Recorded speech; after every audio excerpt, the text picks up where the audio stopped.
안녕하세요. 반갑습니다. 북한에서 온 리얼답입니다. 오늘은 저의 모든 가족이 남한으로 지금 와 있는 상태거든요. 저의 모든 가족이 북한에서부터 어떻게 오게 됐고 남한으로 데려오기까지 얼마나 돈이 들었는지 오늘 영상은 얘기하고자 합니다. 저 같은 경우는 남한으로 오는 그 과정에 있어서 제가 직접 브로커를 알아보고 중국에서 내몽골로 그리고 몽골 그리고 남한으로 오게 됐습니다. 제가 직접 모든 과정을 해결을 했기 때문에 150만 원이라는 돈을 들여서 오게 됐었습니다. 제가 먼저 중국에서 출발을 하고 바로 형은 제가 알선해준 브로커를 통해서 남한으로 오게 됐습니다. 그래서 저는 2008년도에 한국에 도착을 했고 형도 2008년도에 한국으로 오게 됩니다. 형과 저의 그 텀은 6개월 정도 차이가 납니다. 제가 먼저 한국으로 와서 브로커를 알아봐주고 그리고 그 브로커한테 돈이 얼마 정도 든다라는 거를 알려줘서 오게 됐었던 상황이었습니다. 저도 지금 삼국에서 지금 한국행을 가고 있는 상황이었고 형도 출발을 하는 단계였던 거였죠. 제가 만약에 한국에 먼저 도착을 했다면 형한테 돈을 브로커비를 마련해서 줬었을 텐데 그럴 수 없는 상황이었거든요. 왜냐면 저도 지금 현재 몽골 땅에 있는 상황이었고 아직 대한민국에 나오지 않는 상황이었기 때문에 형한테 돈을 줄 수 없었습니다. 저는 중국, 몽골 그리고 한국까지 이렇게 7개월이라는 기간을 걸쳐서 대한민국으로 오게 됐고 제 뒤에서 출발을 했던 형도 한 6개월에서 7개월 정도 시간이 걸려서 한국으로 오게 됐었습니다. 제 브로커비는 제가 스스로 갚았고요. 형도 한국에 오자마자 바로 150만 원이라는 본인의 그 브로커비를 직접 갚았죠. 근데 그 전에 제가 한국에 나오고 나서 누나를 또 탈북을 시켰거든요. 그때 당시에는 형은 제3국 몽골에서 지금 대기하고 있는 상황이죠. 누나를 한국으로 데려오기 위해서 누나를 설득하기 했었죠. 근데 누나는 처음에 그 한국으로 가기를 좀 두려워했습니다. 왜냐면 엄마랑 같이 있고 싶었고 중국에서 또 다른 공동체 생활을 하고 있었는데 한국으로 오는 그 과정이 너무 무섭다고 하는 거예요. 오다가 잡히면 바로 총살, 정치범 수용소거나 총살인 거죠. 그때 당시에는 누나는 이미 성인이었기 때문에 그 한국행을 시도하다가 잡히게 되면 그냥 정치범 수용소거나 그냥 총살인 겁니다. 그 죽음이 너무 두려워서 한국으로 오고 싶지 않아 하는 겁니다. 근데 중국의 삶이라는 거는 뻔하잖아요. 불안정의 연속이고 그리고 그곳에서 언제 북한으로 강제 북송 당해서 두 번 다시 이런 쌀밥을 먹을 수 있겠는지. 근데 중국에서는 고기와 밥은 먹을 수는 있지만 언제 중국 공안이 들이닥쳐서 탈북민들을 강제 북송을 시켜서 북한에 한번 잡혀나가면 과연 탈북을 다시 할 수 있을까 이런 두려움에 있는 거죠. 근데 그 두려움이 있는데 누나의 생각은 그래도 중국에서 잡히게 되면 정치범 수용소가 아닌 일반 꽃밭구 그러니까 단련대 이런 일반 범죄자 가벼운 죄를 지은 절도, 폭행, 경범죄자들을 집어넣는 이곳에 그 탈북자들을 집어넣거든요. 그거 이름을 단련대라고 합니다. 거기서 고되게 막노동을 한 후에 영양실조 걸려서 몇 개월 정도 수감 생활을 한 후에 자유인이 될 수는 있거든요. 근데 한국으로 오다가 잡혔을 경우에는 완전 정치범 수용소거나 사형에 이르거든요. 정치범 수용소에 가면 막노동과 학대, 폭행 그리고 더군다나 가장 중요한 거는 이 수감자들한테 음식을 제공해 주지 않기 때문에 영양실조로 굶어 죽게 되는 겁니다. 죽음이라는 확률이 거의 100%에 가까워지니까 누나는 선뜻 한국행을 시도하지 못하는 겁니다. 그 마음을 10분 이해하기 때문에 어떻게 누나를 설득을 시킬까라는 생각을 하고 있었습니다. 그래서 누나한테 막 설득을 했죠. 한 며칠을 연락을 해서 설득을 했었던 것 같습니다. 며칠을 설득을 했는데도 안 넘어오는 거죠. 무섭다는 거죠. 죽음이 무서운 거죠. 맨날 며칠을 설득하다가 마지막에 얘기했던 거는 내가 남한에 혼자니까 누나가 해주는 요리도 먹고 싶고 그리고 너무 외로우니까 누나가 좀 와서 함께 살았으면 좋겠다. 그리고 두려워하지 말라. 누나가 100% 잡히지 않게 내가 보장하겠다. 누나가 잡힌다면 내가 찾아가서라도 누나를 구출하겠다. 내가 어떤 위험한 일이 발생하더라도 내가 대한민국 국적이고 내가 대한민국 사람이 아니냐.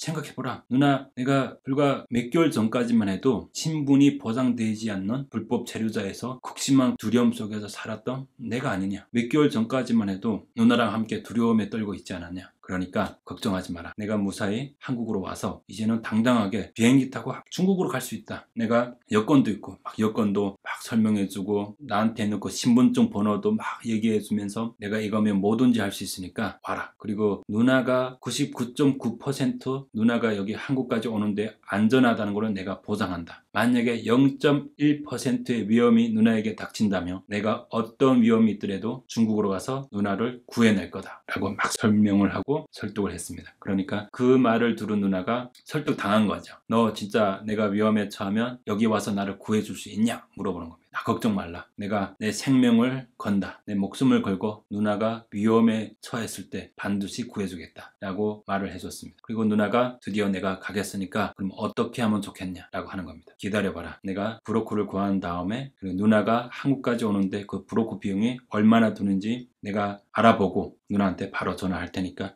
항상 전화를 옆에 두고 있으라 라고 했습니다. 그 누나랑 통화를 하고 나서 오는 그 두려움과 공포 그리고 막 슬픔이 몰려오는 겁니다. 왜냐면 전화 너머로 한 약속들은 솔직히 불확실한 것들이거든요. 확률도 낮고 그리고 누나가 오는 과정에 있어서 잡히게 되면 그 원망은 말로 형언할 수가 없는 거거든요. 그리고 오는 과정에 있어서 누나가 잡혀서 북송됐다. 그러면 그 죄책감과 내가 괜한 선택을 했는가? 나의 욕심인가? 내가 누나한테 당당하게 신분을 갖고 대한민국 사람으로 살게 만들려고 했던 것이 욕심인가? 그리고 누나한테 주려고 했던 그 자유인의 그 신분이 과연 너무 지나쳤는가? 너무 과했나? 욕심이었나? 이런 두려움이 사로잡히고 이런 딜레마에 빠져 있는 겁니다. 지금 대한민국에 34,000명의 탈북민들이 있는데 그 중에는 북한에 있는 가족이 들어오다가 중간에서 잡혀나가서 정치범수용소에 가 있는 가족들도 있거든요. 그분들은 하루 멀다 하고 그 괴로움에 있을 겁니다. 적어도 내가 가족을 데려오지 않았다면 이런 일이 발생하지 않았을까? 북한에 그냥 있게 했었더라면 나 때문에 위험에 노출된 그 가족을 향한 두려움에 사로잡혀 있고 우울하고 슬픔에 빠져 있는 그 탈북민들도 있거든요.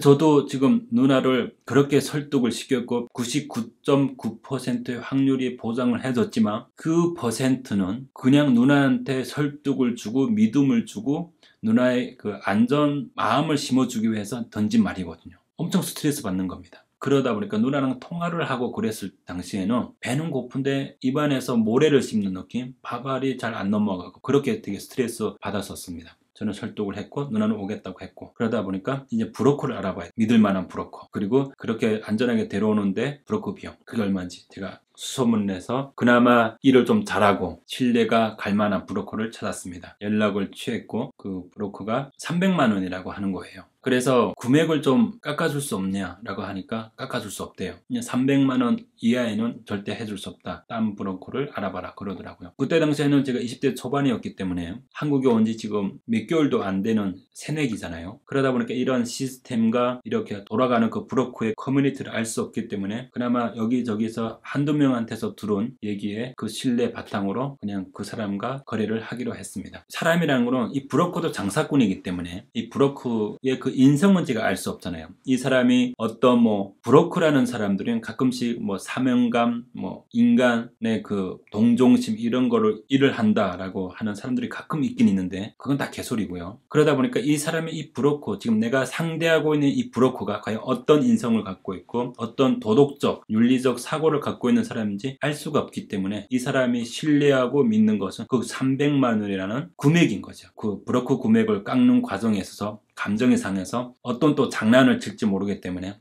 그냥 한두 번 깎으려고 했다가 알겠다고 하고 그 금액으로 거래를 성사시키기로 했습니다. 그 브로커와 약속을 잡고 누나한테 연락을 다시 했습니다. 누나도 지금 완전 촌스러운 옷들만 입고 있는 거죠. 그래서 누나가 그 가는 과정에 중국 사람으로 티내야 될 것 같으니까 옷을 좀 사 입고 싶고 그리고 머리도 좀 하고 싶다 그러는 겁니다. 알았다고 했습니다. 그래서 제가 그때 누나한테 통장에 그때 한 몇십만 원 있었습니다. 한 50만 원 정도 있었던 것 같아요. 그 통장에 50만 원 중에 제가 30만 원을 누나한테 보냈습니다. 누나한테 보내가지고 그 신발도 사고 옷도 사고 그리고 머리도 하라. 그리고 그 오는 과정에 뭐 먹고 싶은 게 있으면 뭐 간식도 사 먹고 군것질도 좀 하라 라고 해서 돈을 30만 원을 중국 돈으로 바꿔서 보냈었습니다. 형과 저는 몽골로 왔지만 누나는 태국으로 왔습니다. 누나도 한 7개월 정도 걸려서 한국에 오게 됐습니다. 그리고 누나도 한국에 와서 아르바이트 해갖고 300만 원이라는 거액을 갚았습니다. 다 우리 3명은 각자 브로커비를 알아서 낸 셈이죠. 저희 형이 장남이고요. 그리고 둘째가 누나입니다. 그리고 제가 막내입니다. 그래서 우리 집안에서는 결국은 한국으로 먼저 오고 이 한국에 오는 그 브로커와 루트를 제가 뚫은 거죠. 그래서 형과 저는 아르바이트하고 그 뭐 막노동이죠. 막노동하고 그랬습니다. 그렇게 해서 뭐 용돈벌이하고 그랬죠. 근데 누나도 잠깐 학교를 다니다가 누나는 공부는 내가 갈 길이 아니다. 지금 입에 거미줄을 칠 상황에 공부를 한들 뭔 의미가 있냐. 형하고 저는 안 된다. 그래도 대한민국에는 80% 이상의 대학생이고 공부한 사람이다. 그리고 공부를 하지 않고서는 이 한국에서 적응하기 어려울 거다 말을 했는데도 누나는 자기 갈 길이 딱 정해지면 쉽게 뜻을 굽히지 않더라고요. 몇 번 설득을 했지만 본인이 갈 길이 아니라고 완강하게 놓으더라고요. 그래서 누나는 삼겹살 집에서 뭐 설거지하고 아르바이트하고 그렇게 해서 돈을 월 150씩 벌고 그러더라고요. 14평 되는 그 집에 성인이 3명 살기에는 너무 벅차고 힘드니까 그 태국에서부터 알게 됐던 탈북민 혼자 살고 있는 친구 둘이 살면서 아르바이트를 하더라고요. 그렇게 해서 뭐 월 150씩 벌고 그런 삶을 선택을 했고 형과 저는 대학교 가기 위해서 공부를 하는 삶을 살았습니다. 그러니까 저희들 같은 경우에는 뭐 시간 될 때마다 막노동을 하는 거죠. 시간 이제 알바도 하고 알바를 하면 2008년도 기준 뭐 4,500원인가 그랬거든요. 서울에서 일을 해봤자 파트타임으로 일을 해봤자 얼마 안 들어오는 겁니다. 그래서 큰 돈을 벌 수 있는 방법은 일단 뭐 9만 원, 8만 원 벌 수 있는 방법이 현장에서 일하는 거였거든요. 그래서 그 돈벌이가 필요할 때는 약간 뭐 경기도권에 나가서 그 웨딩 그런 데 가서 2, 3일 일하고 웨딩 촬영 끝나고 나면 식기들이 많이 너더분하게 널려져 있잖아요. 그거를 다 세팅하고 그거를 다 정리하고 설거지하는 이거를 하고 그 시청에서 가끔씩 그 새벽이 되면 그 성명가루를 마셔가면서 그 리모델링 하는 거를 하고 이렇게 해서 돈을 안 들어가고 그랬었습니다. 그렇게 한국에서 그런 삶을 반복적인 거죠. 그런 삶. 막노동과 아르바이트 하면서 번 돈을 가지고 쪼개서 쓰면서 또 공부하고 이런 삶을 계속 이렇게 반복적으로 살아가는 겁니다. 그러다 어느 날 2012년도쯤에 북한에서 연락이 옵니다. 물론 그때 그 전에 북한에서 저희 뭐 전화번호를 알 수가 없잖아요. 근데 형과 누나 북한에 있는 엄마 소식이 궁금했었던 거죠. 2011년도쯤에 그 한국에 있는 브로커를 써서 제가 태어난 곳에 혹시 그곳에 가면 뭐 이러이러한 사람이 있는지 알아봐달라. 그래서 돈을 주고 알아보니까 그곳에 엄마가 있다라는 연락을 받았습니다. 그 연락을 받았으니까 그 브로커한테 우리 연락처를 줬죠. 그 연락처를 받은 엄마가 몇 개월이 안 돼서 국제전화가 온 겁니다. 북한에서 전화를 하는 사람은 그 현지에 있는 북한 브로커 그 사람이 중국 핸드폰을 갖고 있는 겁니다. 그 중국 핸드폰을 가지고 중국의 신호를 받아서 우리 한국으로 전화하는 거죠. 그 도청할 수 있는 위험도 있거든요. 근데 그 위험을 감수해서라도 전화를 하는 겁니다. 전화를 받는데 엄마가 막 울면서 도와달라고 하는 겁니다. 어차피 도움을 주기 위해서 전화를 북한의 브로커를 써서 엄마의 소식을 듣고 싶었던 거잖아요. 엄마가 돈을 달라고 해서 저희가 또 돈이 없잖아요. 막노동을 하고 누나도 알바를 하고 그래서 2011년도에 150만 원을 엄마한테 보냈습니다. 150만 원을 보냈는데 엄마한테 안 간 겁니다. 그 엄마한테 안 가고 저희 고향에 이모가 살거든요. 그 이모가 이 브로커한테 사기를 당한 거예요. 그 북한에서도 쓸데없는 식품 상품권 그거를 상품권을 줬다는 거예요. 그거를 받고 갔는데 이건 북한에서 쓸 수 없거든요. 사기 당해가지고 브로커가 사기를 쳤거나 아니면 이모가 사기를 쳤다. 돈을 보내봤자 의미가 없다라는 생각을 하고 있었는데 또 한 번 이모한테서 연락이 옵니다. 그 이모가 연락을 해서 지금 엄마가 다리가 아파서 움직이지 못하고 내가 대신 산으로 와서 조카들이랑 통화하고 있는 상황이니까 한 번 더 도와달라 그러더라고요. 그래서 그때 당시에 100만 원을 보냈습니다. 근데 그 돈이 브로커가 다 알아서 띄어먹고 한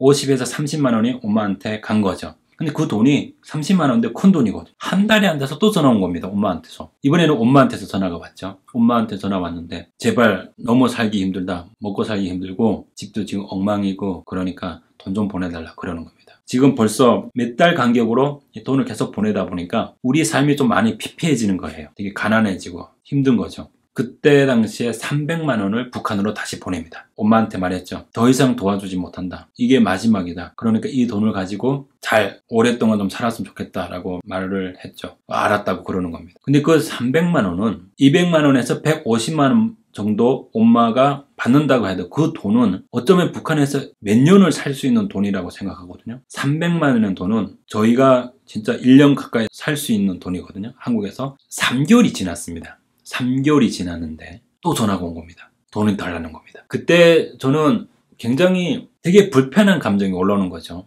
되게 마음이 불편하고 되게 힘들고 이게 더 이상 감정이 무뎌지는 겁니다. 이거 완전 밑 빠진 독에 물을 붓는 시기인 거죠. 아니 더 이상 북한에 돈을 보내봤자 의미가 없다. 돈을 제조하는 한국 은행도 아니고 이거 뭐 돈을 계속 달라고 하면 결국은 우리가 못 살고 우리가 진짜 노숙해야 할 상황인 겁니다. 그래서 그때 저는 더 이상 돈을 보낼 수 없다. 형하고 누나한테 더 이상 안 된다. 이래서는 내가 못 살겠다. 내가 더 이상 힘들어서 못 살겠으니까 형과 누나가 뭐 어떻게 빌리던 뭐 알아서 보내든지 하고 더 이상 나는 보낼 수가 없다. 딱 얘기를 했습니다. 그리고 엄마한테도 저는 분명히 얘기했죠. 더 이상 돈을 바라지 마라. 더 이상 돈을 줄 수도 없고 줄 돈도 없다. 우리가 여기서 지금 가난하게 산다. 힘들게 산다라고 했습니다. 그랬더니 엄마가 좀 약간 화를 내는 거죠. 힘들어서 그러는데 도와달라는데 그 하나를 못 도와주냐. 그 엄마의 생각은 이거죠. 한국에 가서 몇 개월 사이에 계속 큰 돈을 계속 보냈잖아요. 큰 돈을 계속 보내다 보니까 잘 사는 줄 아는 거죠. 한국에 가면 돈이 많구나. 돈이 막 쏟아지는구나. 물론 한국에 지금 경험하지 못한 탈북민들 중에는 한국에 오면 돈이 막 자연스럽게 많이 생긴다고 생각합니다. 저희가 화를 내면서 더 이상 보낼 수 없다라고 말을 완강하게 하니까 엄마도 포기를 하더라고요. 그래서 그 돈을 어떻게 썼냐 물어보니까 집을 좀 화려하게 꾸몄나 봐요. 그 집도